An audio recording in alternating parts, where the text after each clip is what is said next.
Welcome to Deeply Rooted, a web series on mindset. My name is Tony Wisdom, aka Tony Gaines. I've spent over 20 years in the music business as a producer, engineer, label owner, and executive. This show is dedicated to changing the narrative on success. I reached out to the most successful people I know. I want to know what drives them, their greatest mistakes, their best advice, their secrets to success, and how all of that has shaped who they are today. Take a journey with us. There we are, Deeply Rooted, Season 3, Episode 2, with the homie Marques Browne, who I'll be bringing up shortly. Man, it's been a hell of a ride, man. Last week's interview was so great. Charles did a great job, and it led to some bigger things. We have some really big guests coming, man. So I just want to thank y'all for rocking with us. And, you know, you guys didn't know what the hell I was doing. Hell, I didn't know what the hell I was doing, you know. So now we kind of catching our groove. We're having some powerful conversations. And we're getting ready to have another one. So like we say, buckle up. We're about to get deep with the homie Marques Browne. Let me go ahead and get him on the bam. There he is. What's going on, brother? Good afternoon, Kansas City and all. Yeah, let's see. I got stuck. I don't know. I was freezing on the thing. So yeah, man. You know, Marques is somebody I knew way back. Way back. When I was a young aspiring knucklehead, you know what I'm saying? We both were. Absolutely. So, you know, Marques has fought through, man, and you know, he's a resilient brother. He's always been a thinker, you know, which is why, you know, we had some scheduling conflicts, and I was like, who better to go to than my brother? Because honestly, bro, like me and Lana was talking about this, like we see you, like we see you struggling, we seen you persevering, bro, and you know, this is one of those conversations that I think exemplifies what this show is about. You know what I'm saying? So thank you for taking your time out. If you don't mind, could you just give me a quick rundown on, you know, your history, like who you are, who's Marques Browne? You know, it's interesting because as a kid, you know, we all have those aspirations and dreams. I myself was a product of track and field and the genetics and everything. And I thought, you know, what better, especially as a kid, the dream of being an Olympian, and even further than that, you know, being successful in athletics and then, you know, carried on to business. But, you know, sometimes life has those ups and downs, or not even ups and downs, but it has those speed bumps and walls. And I unfortunately took the wrong route in my direction of achieving my success early. And when I say that, I think it was that I was not a self-thinker for myself at that time.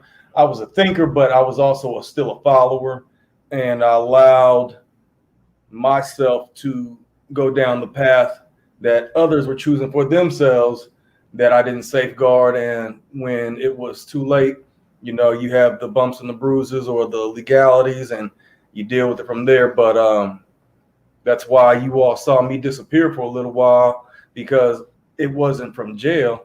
I disappeared because I figured if I'm going to do my dirt, I'm going to do my dirt by my lonely, because I ain't going to tell on myself. So yeah, I took that voyage and like I went off and because my dirt by my lonely, because I ain't going to tell on myself. So don't worry about it, brother. It's on our end. It's on our end.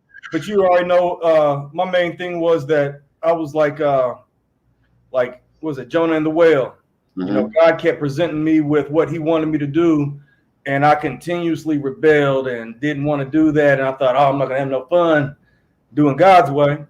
But, you know, and if you're brought up in the church, you know you're right from wrong. And constantly through doing my dirt, I was getting that same voice. Hey, you know, what you're doing is wrong.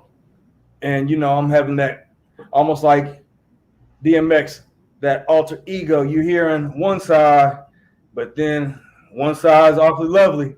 And, so you have to, it's funny, as you get older, you learn how you've resisted temptation, but you couldn't do it back then, you know? And it's amazing how the route that I took that led me so far from my own goals and aspirations 180 degrees from what it was, you know? And it got to a point where the athletics was irrelevant, and, you know, just wanted that hustle, wanted that it wasn't even the fame.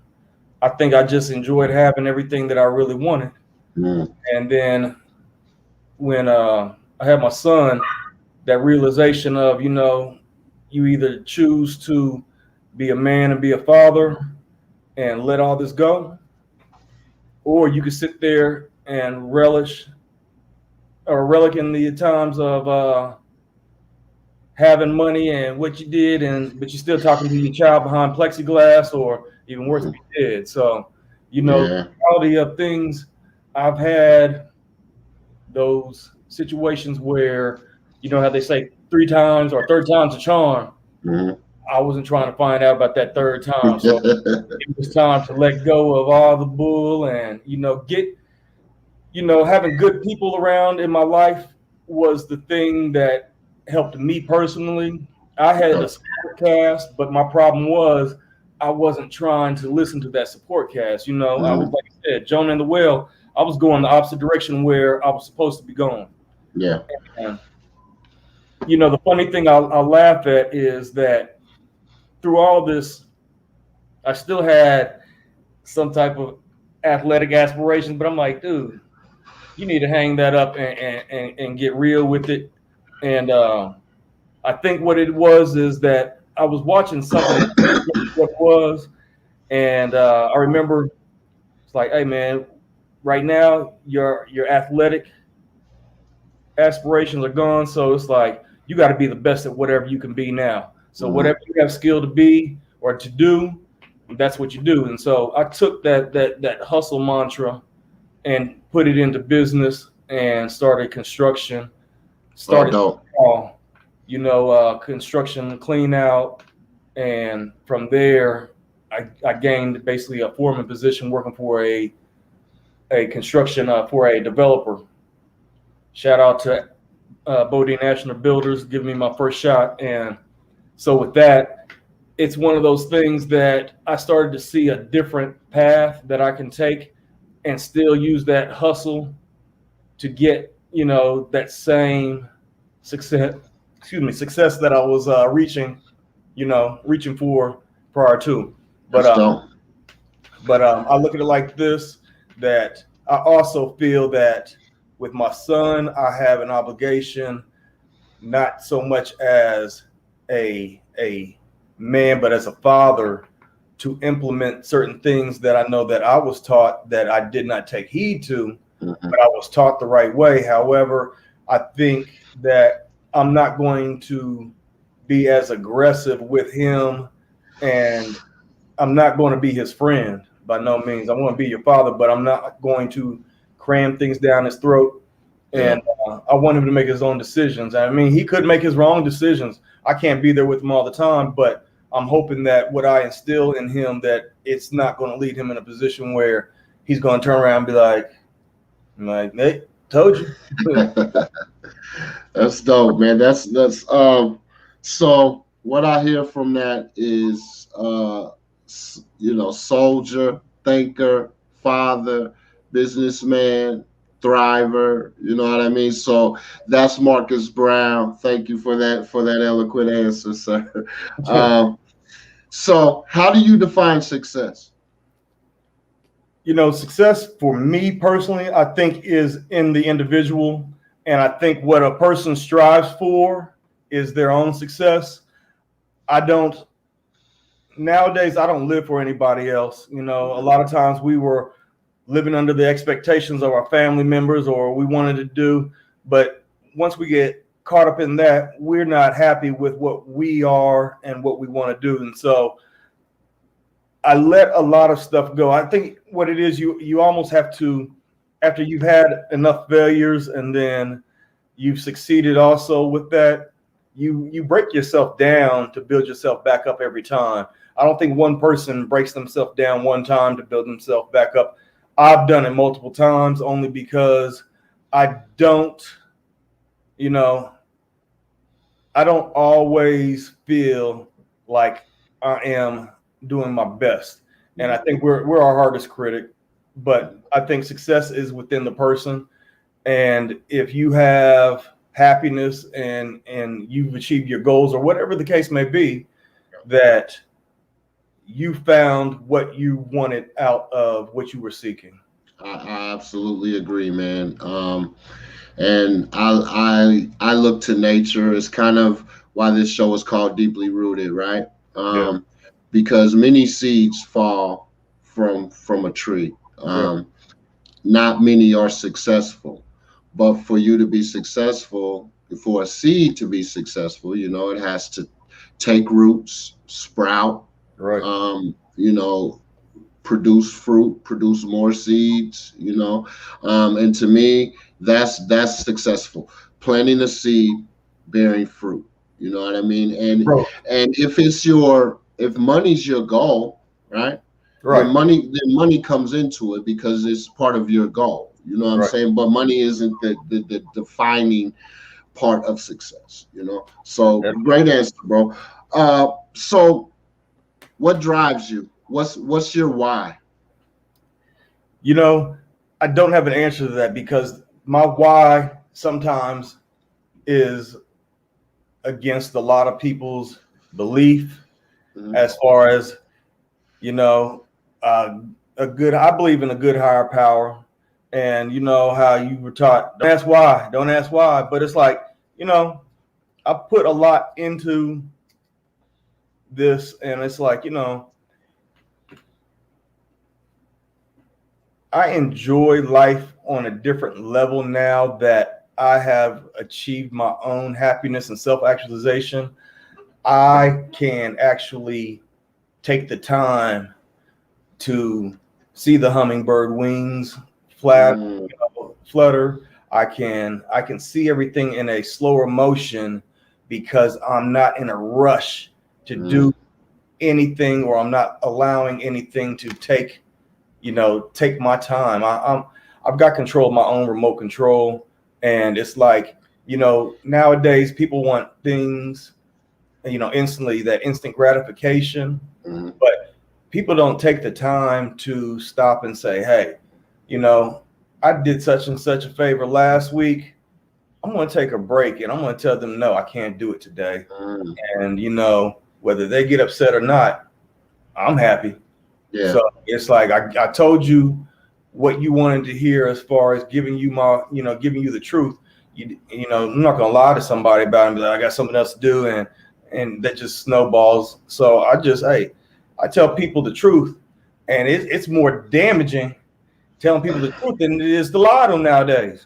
Man, ain't that the truth?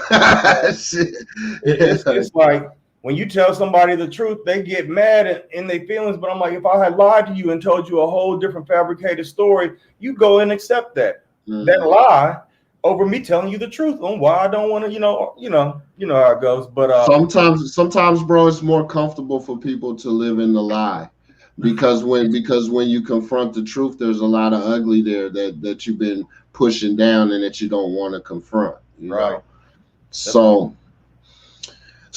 how has a failure or an apparent failure set you up for later success?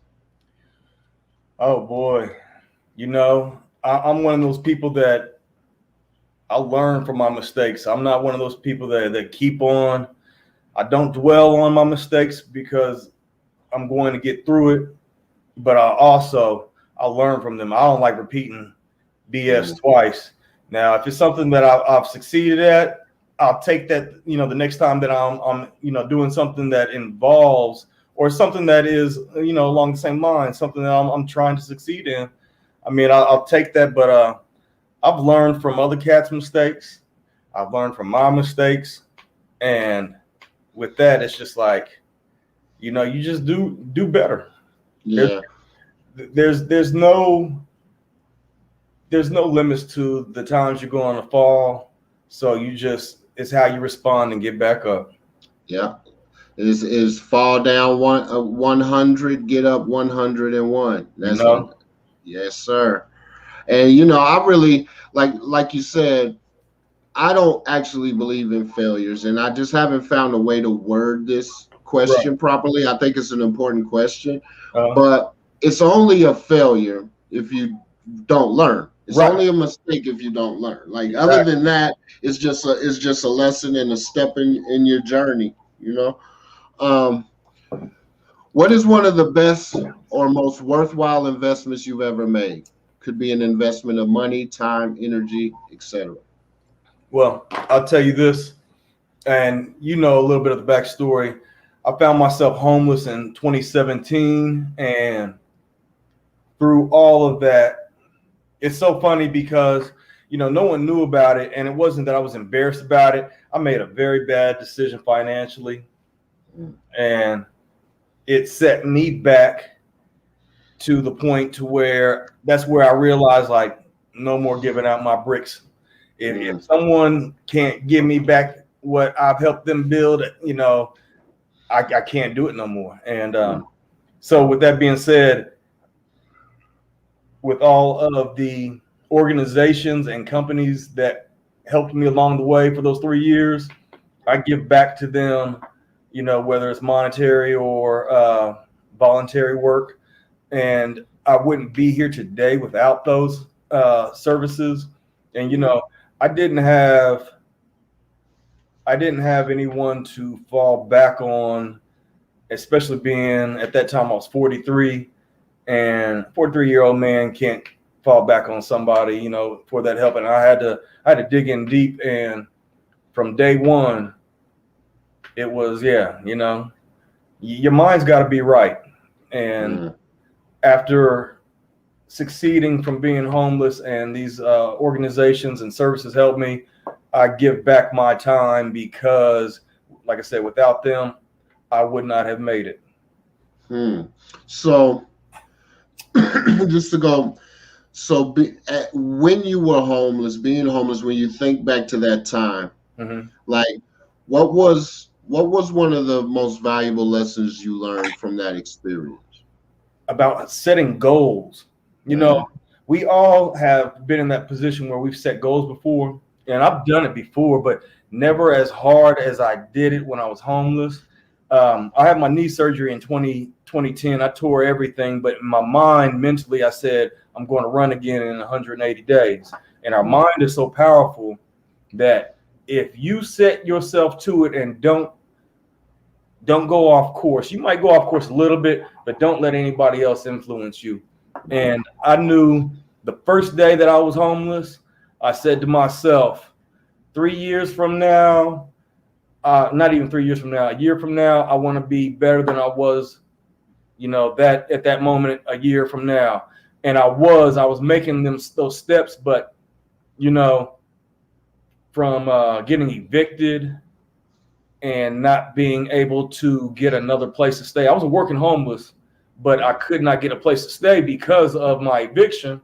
So that's why I had to keep myself out on the streets. And, you know, the burden of trying to go somewhere on a daily basis or get to someone's house on a daily basis, ended up losing my vehicle, everything. You know, I didn't want to burden everybody like that. So I went ahead and sucked it up. And from that day one, when I knew I was going to be homeless, I said to myself, this is what you got to deal with. So I wrote down my goals of paying off my eviction debt, paying off some other debt, and then getting into a place to lay my head again. And I had some help along the way.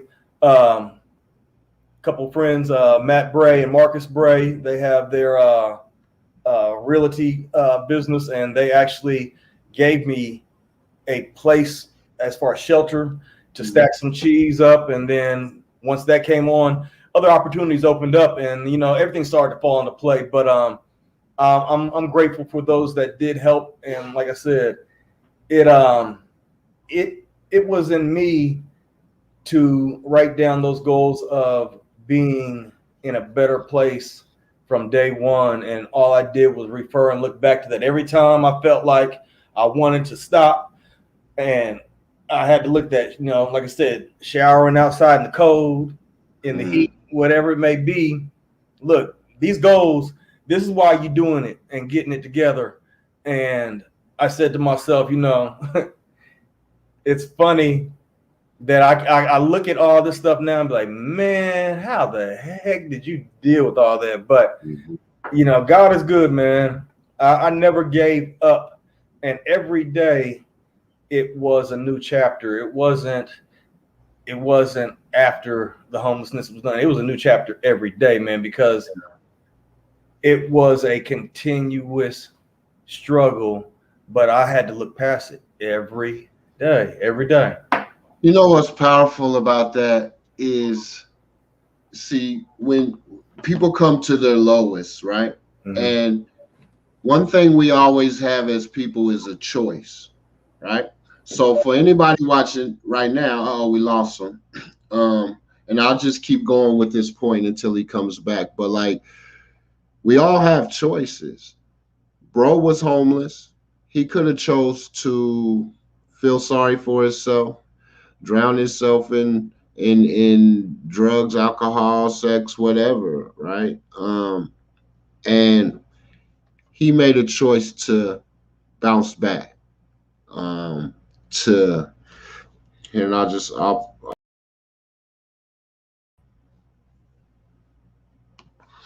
He made a choice to bounce back and put his boots on and let's remove this one. You back? Yeah, I'm back. Okay, cool. So no, what I was saying was, man, we have choices, right? And you had a choice right there. You could have went to the drugs, you could have went to the alcohol, to the gambling, to whatever, bro, and just felt sorry for yourself. And that's what's powerful, is that you had the knowledge, or not even the knowledge, the foresight, the discipline, the dedication to yourself. Exactly. Right? And you made an opportunity out of that. You turned what most people would have said was a devastating situation. You know what I learned about it? And when you're in that situation, you have got to become selfish. And being selfish, I say that by you have to be taking care of yourself. The one thing that was funny was a lot of the folks that I met and encountered when I'm homeless, it was like a community of doing bad, I want to say. And I'm not saying that everybody was, but it's like everybody was either stealing from each other or it's a whole bunch of stuff. Any way you can look at it, man, I was seeing a lot of folks that had given up and turned to the drugs and, making the excuses and everything. I lived every day without following these folks or being around. One thing that made me quit smoking cigarettes, man, I'd be working every day, right? And everybody else that was homeless be working too. I go and get my money. They get their money. They would spend their money on bull crap. And, I'd have cigarettes and, my meal and, be standing there at the bus stop. Hey, man, can I get a cigarette? Same dude almost every day. Same people almost every day. Can I get a cigarette? Can I get a cigarette? Finally, I'm like, hey, y'all was working just as hard as I was. Why in the heck is it that y'all can't ever get a pack of cigarettes, but y'all want to ask me for one every time? And, oh, man, that's not how we do it around here. Well, you know what? That's not how I do it. I work hard for this. So if you want one of these, you had better go buy your own then. And so that giving away things, the more, like I looked at giving my bricks away, the more I started realizing, no, I'm not giving nothing away. I'm working as hard as you are. You getting paid just like me. You better go get what you want, because people are not going to take away from what I've been working hard for. So Wow. that was one of those things that, you know, I got a bad name out being homeless. They're like, that dude, he's stingy. But I'm like, hey, I got off the streets before all y'all did. So it's just like I was just in a whole different frame of mind. They relaxed and cool about just being, that's not me, man. I want to have a roof over my head.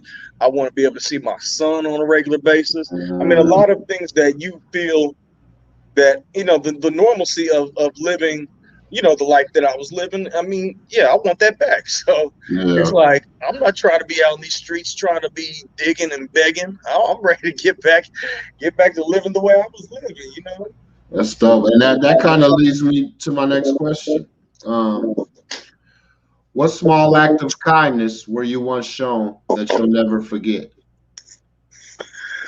I remember, man, one time I just got off from work, and I had to be at the place. So basically, look at like this timeline.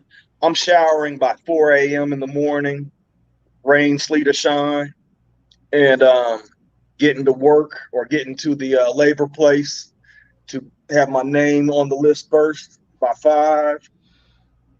So, mind you, working those long 10, 12-hour days for peanuts because I didn't have nowhere to go home to, and didn't want to, you know, necessarily, you know, stop working, man. I mean, shit, you want to work as long as you can because you get more money and you ain't got no place to go home to. But anyway, it was raining real hard, and I had to leave the job I was working in. So I'm walking, and you know, I got my pay for the day, and out of nowhere, man, I didn't have nowhere to go. Nowhere to go. This guy pulled up next to me. He's like, "Hey, where you going?"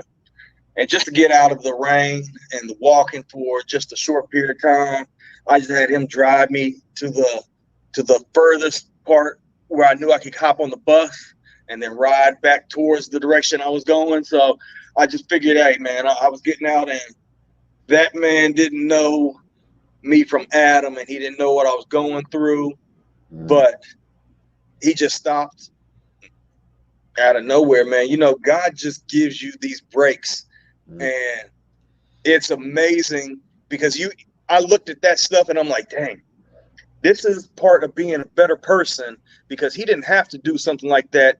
And that type of humanity makes me a better person. And when I see a situation where someone's like that, or someone's been like me, that you use your discernment, of course, but when you feel that person out, you do that. You know, it's just second nature now, but you do these things because, man, I never asked for it from folks because I wasn't the beggar or the person trying to get sympathy. But I see the people who don't have the mental toughness like me, that you sometimes have to give a certain amount of encouragement to help them get over that hump. Absolutely. And you know what, man? For that dude, that wasn't a big thing, right? Like it just to give you a ride somewhere, right? But we're still talking about it now, right? You still have that in your mind. And that's for anybody listening. Like, you never know the effect you can have on somebody just by being present and being kind. And if we all did that just a little bit more, the world would be a better place. Man, that's something that I forgot who it was again, but they had said that every day they at least try to leave a little bit of kindness to make up for all of their not bad, but all of the negativity that they brought to the world prior to leave the earth in a better place the day before, or even after they're gone. So my main thing is, I know the wrong that I did, and I've forgiven myself. I've come to a position to, like I said, I'm happy. I had beat myself up for a while because of all the things that I felt like that hustle had done to folks. Yeah. And I look at it like it's greater later. And I now see that it's not the money. I just enjoy life so much because I enjoy the finer things in a simple way. And I'm very simple but complex because of my thinking. But I always give things out for people to make their own decisions. I'm just not that one that tries to push onto others. I like people to make their own decisions because if anything, it goes back to the same thing, sounding like a follower if you can't make your own decisions, you know. So I love the fact that my son is not an athlete. He does his own thing, and he's his own thinker. He don't even know about my accolades. As far as he knows, I'm just a lame. So, you know, but I want him to be him, you know, be himself, you know. Yeah. So it's just one of those things that, yeah, God is good, and I just try to really just relate to how it makes me a better person in the long run. Oh, and that's all about mindset. That's deeply rooted. That's what this show is, man, exposing mindsets. And I hope you guys are listening, man. This is practical life experiences and gems that you're getting from people with boots on the ground, not people who hold peacock feathers and say, hey, look at me, look at me. You know what I'm saying? People who just, you know, do their thing. So, okay, let me keep it pushing though. In the last 5 years, what new belief, behavior, or habit has most improved your life? You know, it's kind of bittersweet, but I say that because when I tell folks, they're like taken by it, but I'm not. I think I've done my own research on trying to understand. I should say stop. I've taken the religion out of my life, and I'm just keeping that good, positive, higher power forward. You know, I just know, like I said, doing right from wrong has really made me who I am. And now it's just, I try to convey my happiness. I don't show the negativity because I think nowadays so much of it is so, it's driven, you know, through the internet, social media. You know, it was so wild when we were young. You see a fight happening and everybody run off and watch the fight. You know, you remember that? And then it's like now you can see it on the internet, and it just makes it it's like it's the wrong thing, man. And it's like, I know I love my rap music. I mean, I think you see my photo in the background, Biggie. So it's like, man, it just seems like we've become ungrounded in certain ways that we've got to find a way to get latched back on again. And it's almost scary because everything is moving such a fast pace. Yeah. And you know, I got off the subject, but it's just like, man, I look at how things are going now, and never would have imagined back in the day that I would be the one trying to tone things down. So, but I mean, I guess if I got this correctly, so you've kind of adjusted from super religious to spiritual, just being focused on your spirituality. Right. And you know, I've been doing a lot of like intentional work, bro. Like I've been reading every book I could get my hands on mindset, on personal development, you know, and reading like all the big names, Napoleon Hill, Tony Robbins, Zig Ziglar, right? On top of the 2 times when I was on vacation as a juvenile, that I read the Bible front to back. Right. I read the NIV and I read the regular one. I still haven't read the Quran. and I'm not too much into Hindu Buddhism. But my point of all of this is, at the end of the day, all of these faiths, all of these religions, all of these gods are saying the exact same thing. If you break it down to the very, very basic lesson, which is be your best self, get out your head, live from your heart, and be nice, be kind, and don't be a dick. You know what I'm saying? Like, like at the end of the day, that's what it is. And see, that's part of the reason why I get in trouble, because of that. Yeah. And it leads me in the direction of, okay, and this is just check the imagery. All right, if Africans were brought over here and they weren't following the religion per se, they might have been honoring a god or gods, we don't know, but I've always looked at the Holy Bible in a sense of conformity, because Africans weren't in the Bible, weren't reading the Bible, and the conformity of colonization. And don't get me wrong, but I always question, if people don't speak the language of the sea scrolls, how are they able to interpret it? So I stop, and I don't want to ruffle feathers, but I stop at that and I sit there and say, look, I know that in myself, what I've been taught growing up in the church, but I know right from wrong. Yeah. Now, I use good judgment in doing things that will affect me or affect my family. I do things that will affect in a good way, because that's how you want to live. I mean, you don't ever want to be looking over your back over stuff. And so I look at it as that I don't use that as how, some may. I just know that, hey, we all know right from wrong. Yeah. And I continue. And it's innate, bro. Nobody had to tell you, killing something was wrong. Like, it's innate. Right. It's your gut knows when you're right and when you're wrong. But for some people, one thing I will say, for some people though, organized religion is the way they learn. That's the way they function.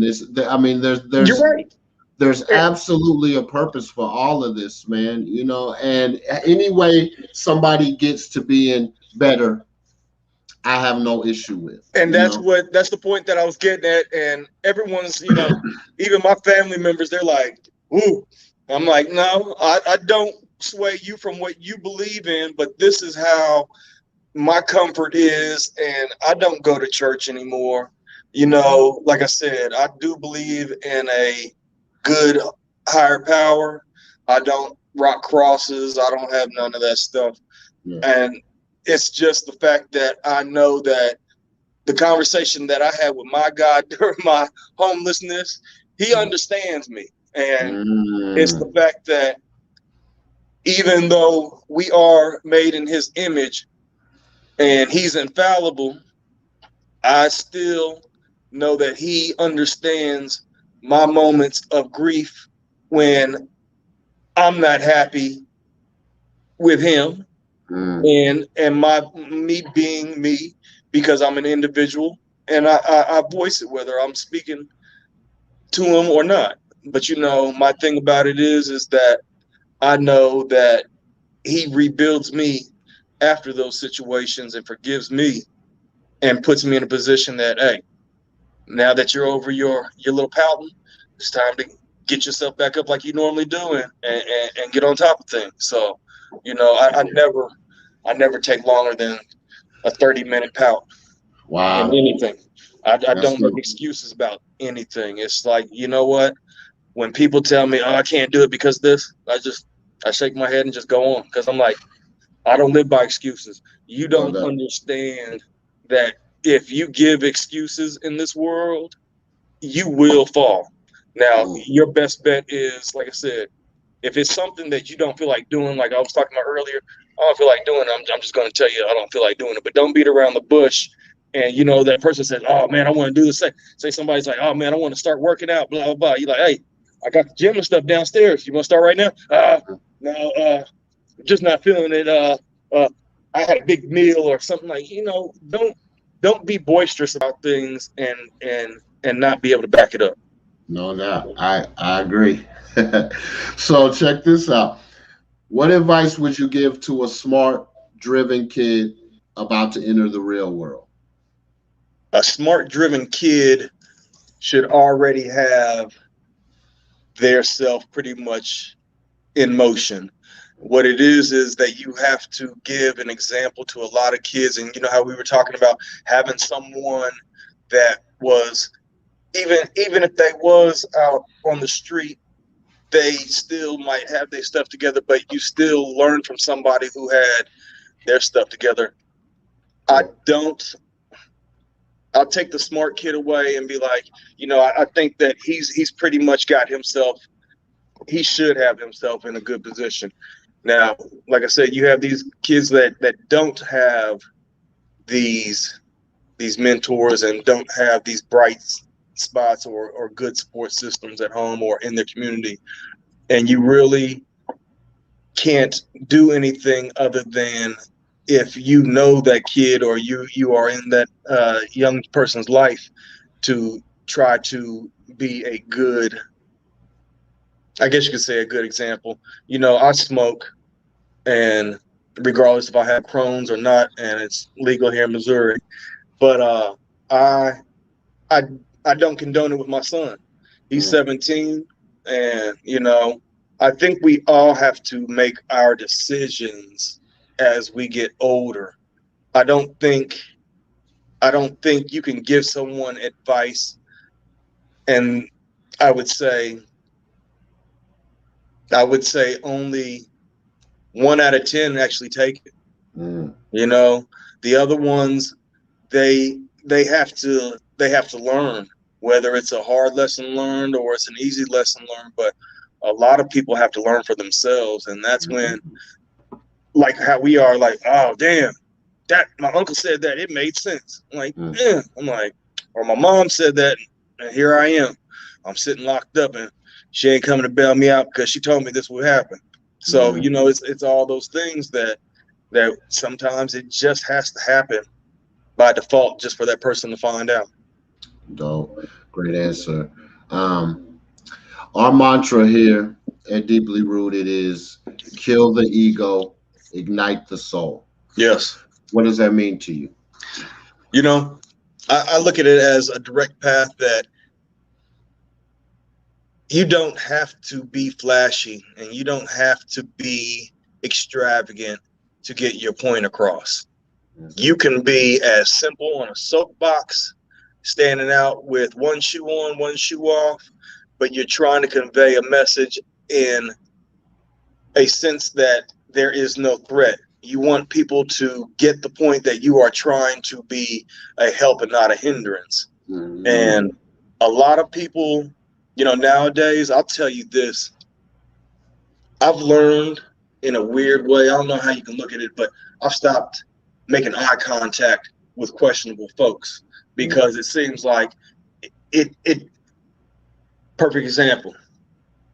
I don't smoke cigarettes anymore, but you know stick up kids, you know how things go, and you make eye contact with somebody and they think, oh, this might be that easy one. You got a lighter? No, I don't smoke, and I'm still going to keep my eye on you. But then first thing I do, yeah, I got a lighter, and all of a sudden, damn, give me everything in your pockets. And it's like, damn. So I've avoided, and that's with anybody. I'm not talking about with suspect, questionable people. I just don't make eye contact, and it's like I don't want to bring any negativity in, or that person that just cut me off on the highway, I don't even look their direction, and whether they're all upset because they're in the wrong, I'm not going to put myself in that position. I'm going to keep on looking forward, and I keep as much negative stuff away. And it's like my house, my place is my domain, and you take off your shoes when you come in here. You don't come in here talking all this extra stuff. I don't even have video game system or consoles in here. I don't want you coming in here acting like you are Jerry Rice out there running the field and you out in here playing a damn video game. I just don't want all that crap. I'm not competitive in that sense anymore. It's like, you know, I'm feng shui. I like everything peaceful and quiet in here. And you know what? Almost everything you said was an answer to the mantra, right? Being in traffic, not letting somebody else's bad day turn into your bad day. See, the reason we do that is ego. Our ego says he can't talk to you like that. Who the hell he think he is? You know, or you know, like so. Yeah, I dig that, man. Great answer. Okay, so we might have touched this, but I want to get a little bit more specific. Okay. So we all have that moment in our journeys where we want to call it quits, where we are at our lowest, so to speak. Right. When you reached that point on your path, how did you fight through it? It was funny because I had already got my mind right when I had lost my job and I lost the house and everything started to sound like a country music song. I kid you not, my man, in my head, I said to myself straight up, like they say, self, I was like, you can either sink or swim. And right now is your choice to make a decision on how you're going to attack this because it's not going to get any easier. And you are going to be hit with a lot of culture shock. And, you know, my family had their own stuff going on. And I honestly, I didn't want to burden anybody. And I just went ahead and took it on myself and said, hey, now, look, I'll laugh right now because at this time, I wasn't for sure, but I said to myself, hey, you can do this shit. Just suck it up. I mean, you know, don't burden nobody. You don't have to get everybody involved because, you know, it was just one of those things that I didn't want to hear someone say because I know how I am. Gosh, damn, you here again? And so I figured, hey, if I'm out here on these streets and I'm having to find shelter on my own, I'm not burdening anybody. But once I get back on my feet, I have a story to tell. And that wasn't the whole thing that I set out to do. But like I said, I don't live by excuses anymore. Man, I get up and go to work every day. If I have a sore throat or if I feel a little sniffle or something like that, ain't no excuse now. I'd have to really be hurting, man. I got hit with something. I got sick for about, I'd say about 40 days, man. Something hit me. I don't know whether it was because I hadn't been getting full night's sleep because I was working so much, but it hit me so hard that, oh man, my son's mom, I called her and was like, hey man, I gotta get my affairs in order because I feel like I'm about to die. And I mean, that's how bad it was. And but from that point on, look, man, if I ain't sick like that, I'm going to work every day. I'm getting things done. I'm being productive. I'm not sitting at home. I'm not sitting around. And if I take a day off, I have something planned to do, you know. But yeah, man, I just really, I live by just no bullshit, no excuses. I get things done. And if somebody says to me, oh, I can't do that, I don't discredit them. I just say, got you. And I do it for myself, you know. Like I just told you, I just moved all this stuff into my apartment. I didn't call and ask for no help. I figured, hey, you know, somebody, oh man, I'm busy this day, or I got to do this. Man, I've learned to do things by myself so much that, yeah, people get mad at me for not asking them, you know, because it's just like, man, I've gotten so used to doing things for myself. That's why I say there's no excuses. I've moved everything in here in a 1-bedroom apartment minus my bed. Yeah, I'll say this, bro. You got me motivated. I feel like I need to get my ass up and do something, you know. But one of the most powerful things you said was you weren't sure, but you just did it anyway. Yeah, you know what I'm saying. We don't always have to know what's around the corner. If you look at it like just a path or a road, and there's a curve up ahead. Like, we don't have to know what's up there. Right. You made a plot, you know where you're going, and you're making progress. So that's dope. That was a great answer. You just got me motivated like a motherfucker. So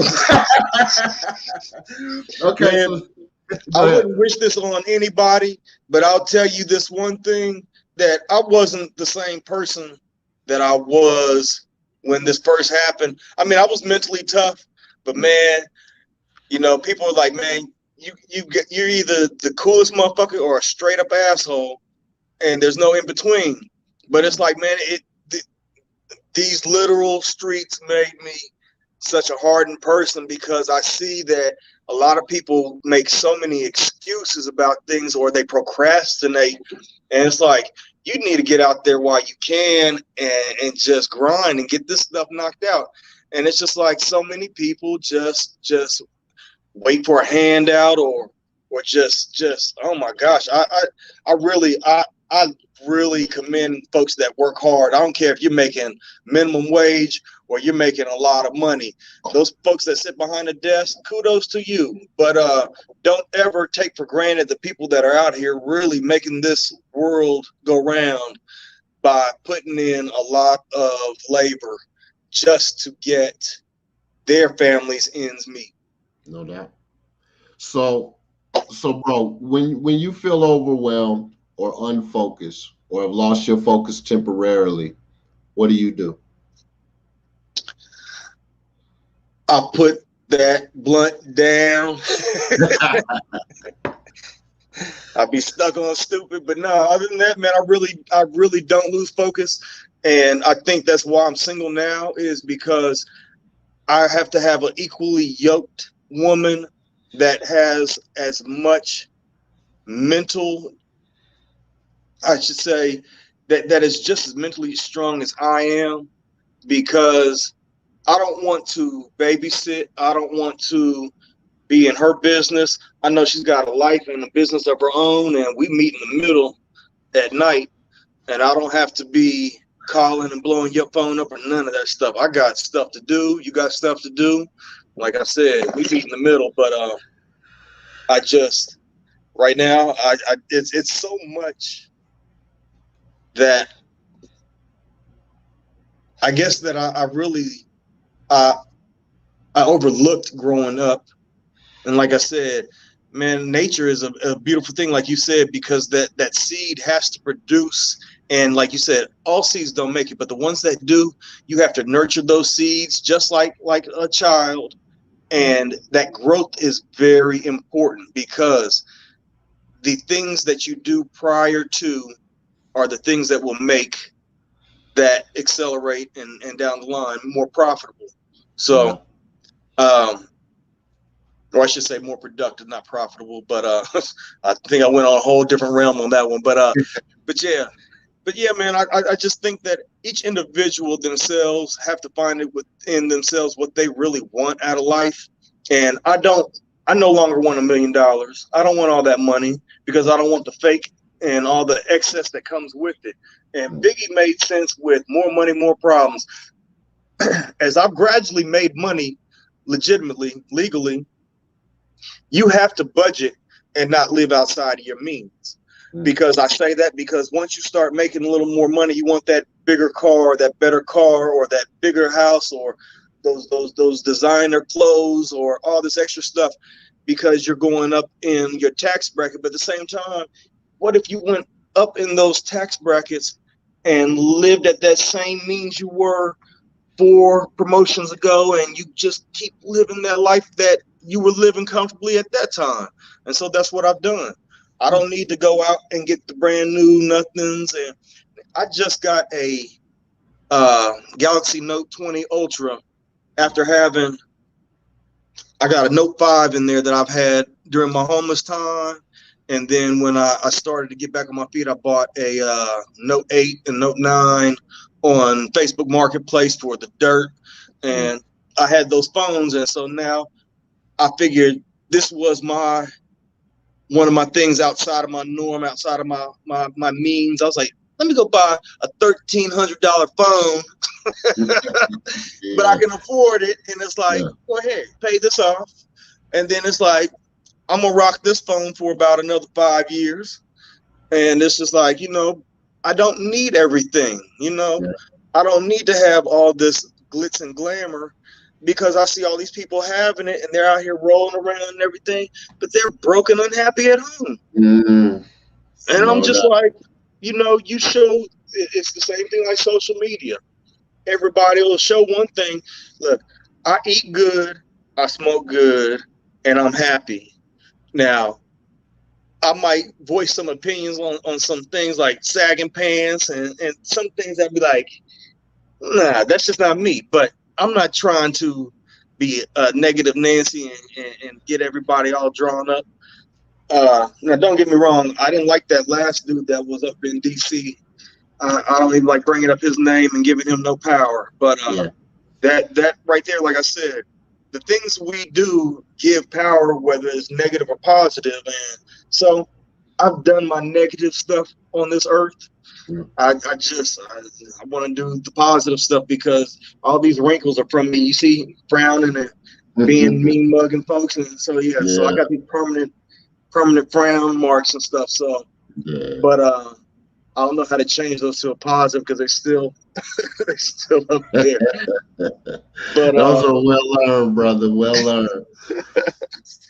But yeah, man, you know, life and God is good. I just think that we get out of it what we put into it. So a lot of people that complain, you're going to get that out of life. You're going to get that gloom, because you can't seem to get over that hump of saying, hey, let me stop complaining about it and put that energy towards the positive side and push forth and get some things accomplished, rather than always having something to complain about. Just do it, you know, just do it. So that kind of leads me to this. So if you could have one gigantic billboard anywhere with anything on it, what would it say and why? Get over it. Because a lot of times I don't care what it is. A lot of people hold such a grudge over things. And then, for example, that other person dies, and you're like, oh, I wish I wouldn't have, and I wish I would have. Okay, well, now is the time to look at the things that we do. Okay, if you get mad at somebody, that's understandable, but at the same time, be able to communicate, not blast them on Facebook, but to go to that person and say, hey, this is why I was mad. This is what I didn't want to put it out there, but this is why. Be real about the stuff. Tell the person what it is, and then y'all can get over the stuff. Because a lot of people are taking it way too serious. Best friends are losing years because they said this, that, the other, but I'm your best friend. If you can't take that either with constructive criticism or say, hey, you are a such and such and such and such, but that hurt my feelings, and y'all get over it. But so many people take it to the point, you know, like Dave Chappelle had on his show that one time, when keeping it real goes too far. Yeah, come on now. I mean, seriously, you've known this person all your life.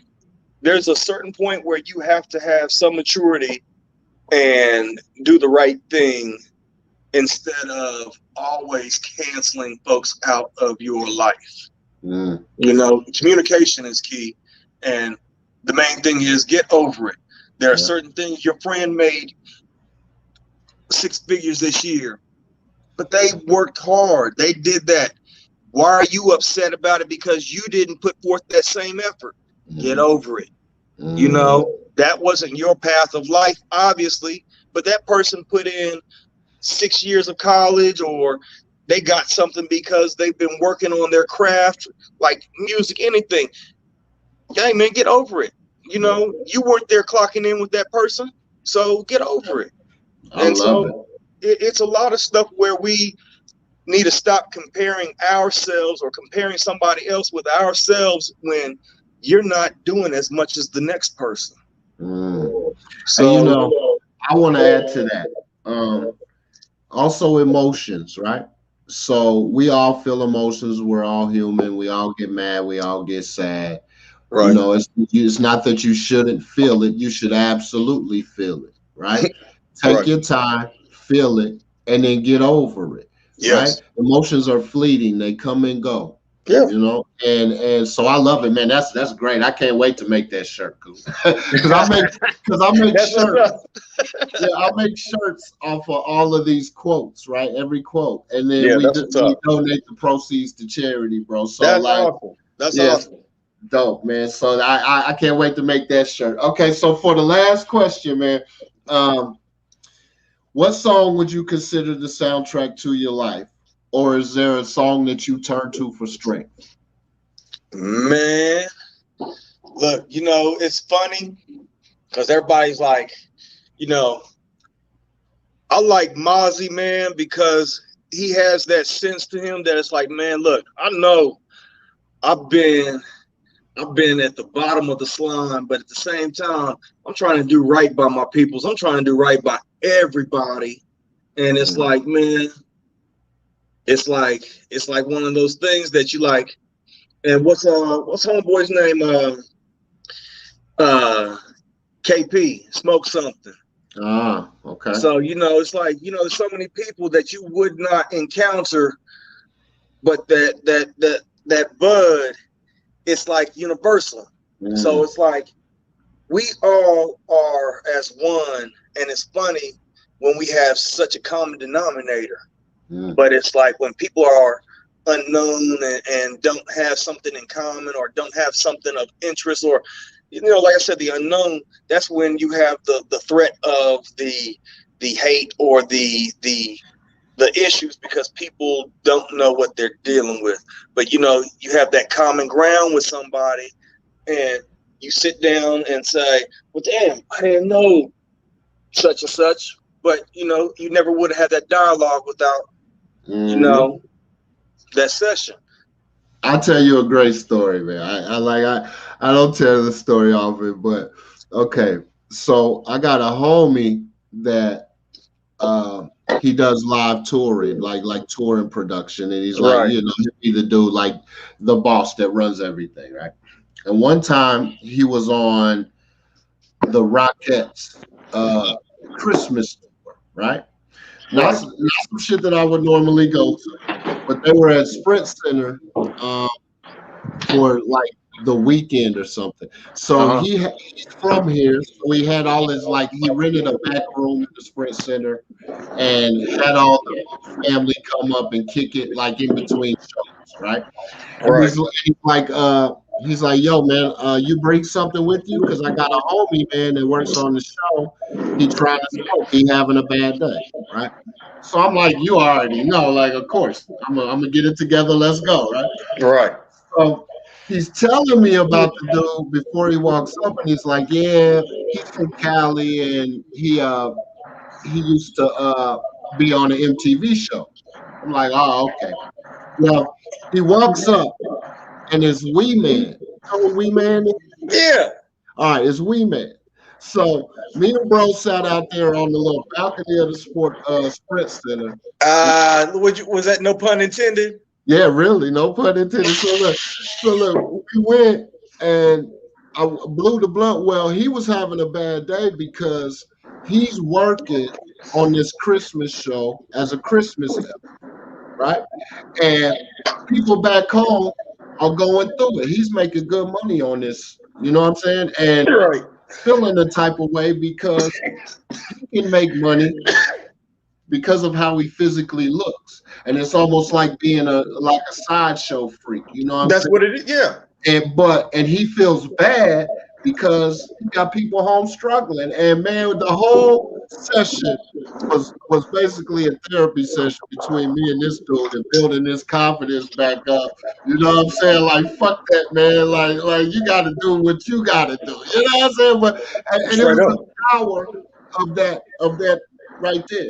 Right, and just me and that man having a chance to take that little 20 minutes or whatever it took and chop it up and be real with each other and authentic, man. And it was a great moment, man. So shout out to Wee Man, Poncho, man. So hey, I got a question for you then. Okay, so like you just said, with him being in the situation where he was making, making money to support family and everyone back home, how far does a person, even though, say, for example, he can't change his height, and that's what he was getting paid off of, right? Mm-hmm. So at what point do we say to ourselves, okay, I have my dignity, but I'm also getting paid for this. So how long do I stick in and be like, hey, I got to get these checks. I'll have time enough, later on to enjoy the money and think about it. But at the same time, while you are popular under them circumstances, do you stick it through and deal with the whole mental contradiction later on, or do you go ahead and just vanish? You know what I'm saying? I think it's based on your mindset, bro. So everything is perspective and how you look at it. So if I'm wee man and I'm a little person and that's what God gave me, right? I can either look at it as a curse or a blessing, right? Exactly. Because am I making money off of something that my mind and my ego says is a defect? Because this is how I am. There's nothing wrong with me. There's something wrong with people who perceive me, and there's something wrong with them because they perceive me that way. Right. I'm just a person, no different than anybody else, right? So if God gave me the ability or the blessing to make money off of that, then my perspective would be, this is a blessing. This is a gift. I'm like this because I needed to be put in this situation, because I always feel one of my personal mantras is, you are exactly where you're supposed to be at all times. You know what I'm saying? It's our mind and our ego and our limiting beliefs and these thoughts that trigger in our brain that tell us differently. Yeah. You know what I'm saying? So that would be my answer to that, bro. Yeah, because I believe, it's like this. Now, if my shit was down to the bottom of my heel, yeah, I'd be making movies and but I'm just saying, I'm going to use it for what it's worth now, to be smart with it. Like some of these NFL players are playing for about 5 years and getting the hell up out of there, saving their money and being smart and getting the hell up out of there so they can still maneuver, into their 50s, 60s years of age when they get older. But they've got a whole nest egg to sit on and still have their mind intact. So, I'm looking at it like, yeah, that's a smart thing to do. Don't go out there and make them records, make the money. And if you're a mediocre player, and don't get me wrong, if you're in the league, there ain't no such thing as mediocre. But I'm just saying, if you were at the getting salary base minimum, I'm going to sit around and eat the same thing that I was eating when I was making $25,000 or $30,000, whatever. I'm going to stay humble and stay within those means, There's a player in the league that he's a superstar. I can't think of who it is. Alvin Kamara. Yeah, yes, that's exactly who it is. And he's still driving his Honda. Man, that's how you ball out. You don't ball out buying one of them big vehicles. It's like, you look at it, some of these players, man, they was making a lot of money when they was playing. I can't even name the players, but it's like they done ran through that money. Now, 25 years later, think about, now I'm not, don't let me use him as an example, but say someone back in Priest Holmes' era, they weren't making that much money that they're making now.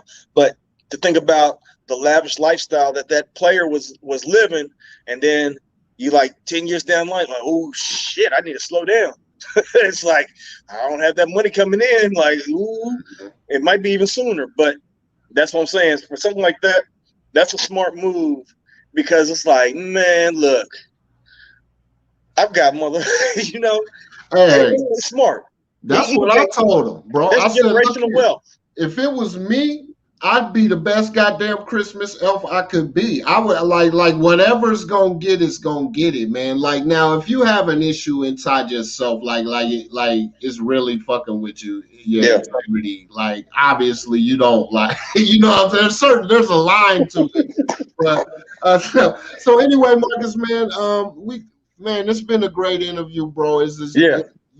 You got the mindset again that I think exemplifies what this is about, man. And you're the perfect guest in terms of changing the narrative on success. Because to me, brother, you are a success. You are a blessing to the world. You know what I'm saying, thank you for your dedication to yourself. You're fighting through so you can be here to tell the story, because the story is going to help somebody. Right. You know? So hats off to you, brother, man, and I appreciate you. Yes, sir. You also, man. Take care. I'm gonna have to make it up to Lawrence sooner than later, but yeah. We need one of those sessions. Yeah, man, and gonna have to get Giggles down there. Get him to come through. But yeah, I haven't been up there for a minute, man, and yeah. So like I said, we're gonna touch base, but yeah, we're gonna have to. Like I tell people, like I haven't bumped into people in a while, and say, hey, man, we got to keep it fresh. Yeah. So that way, it's not where we're having this dialogue under the wrong circumstances, or no doubt. Keep it fresh. That's all, No doubt. So all right, bro. Thank you, man. Yes, sir. Thank you for having me. It was an honor. And yeah, take care. Thank you very much. No doubt. Much love, homie. Most certainly. Thank you. Welcome to Deeply Rooted, a web series on mindset. My name is Tony Wisdom, aka Tony Gaines. I've spent over 20 years in the music business as a producer, engineer, label owner, and executive. This show is dedicated to changing the narrative on success. I reached out to the most successful people I know. I want to know what drives them, their greatest mistakes, their best advice, their secrets to success, and how all of that has shaped who they are today. Take a journey with us. And like I literally had like 4 or 5 people just say I can't do it. You know what I'm saying? I didn't know what the fuck. I couldn't think of one single fucking. I was like, God damn. I even tried Bethany. She's like, man, I don't think I'll have enough like internet. Like.